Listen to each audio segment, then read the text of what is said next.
جیسے جیسے عید کا دن قریب آ رہا تھا، رمضان میاں کی ٹینشن میں اضافہ ہوتا جا رہا تھا۔ مولا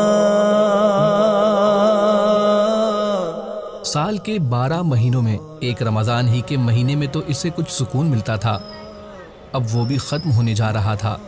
کچھ سال پہلے تک حالات اتنے برے نہیں تھے، وہ محنت مزدوری کر کے دن میں کچھ نہ کچھ پیسے کما لیتا تھا جس سے گھر کا خرچ پورا ہو جاتا تھا، لیکن گزشتہ کچھ سالوں سے کمر توڑ مہنگائی نے تو جینا ہی مشکل کر دیا تھا۔ اب اتنی کم آمدنی میں ایک بوڑھی بیمار ماں، بیوی اور 3 بچوں کا خرچ چلانا بہت مشکل ہو رہا تھا۔ 6 افراد کے اخراجات کسی پہاڑ سے کم نہیں تھے۔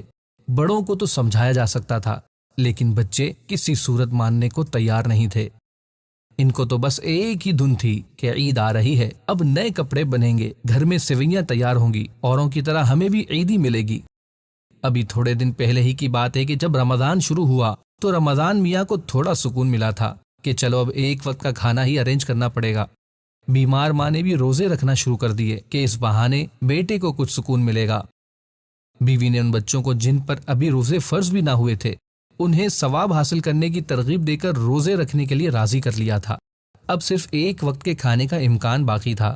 بستی کے کھاتے پیتے لوگ بھی کبھی کبھی افطاری کے نام پر کوئی کھانے کی چیز اور پھل وغیرہ بیچ دیتے تھے، جس سے افطار کا انتظام ہو جایا کرتا تھا۔ اللہ اکبر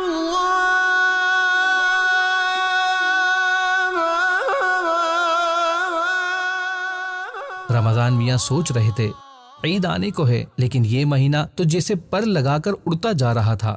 بس اب آخری دن باقی رہ گئے تھے۔ عید آنے کو ہے، اب کیا ہوگا؟ بچوں کے کپڑے کہاں سے بنیں گے؟ گھر میں سوئیاں وغیرہ کا تو کوئی انتظام ہی نہیں ہے، اور پھر آگے رمضان کے بعد کیسے گزارا ہوگا؟ کاش کہ سارا سال ہی رمضان ہوتا۔ ضرورت مند لوگوں کی مدد کرنا اسلام میں بڑی نیکی کا کام ہے۔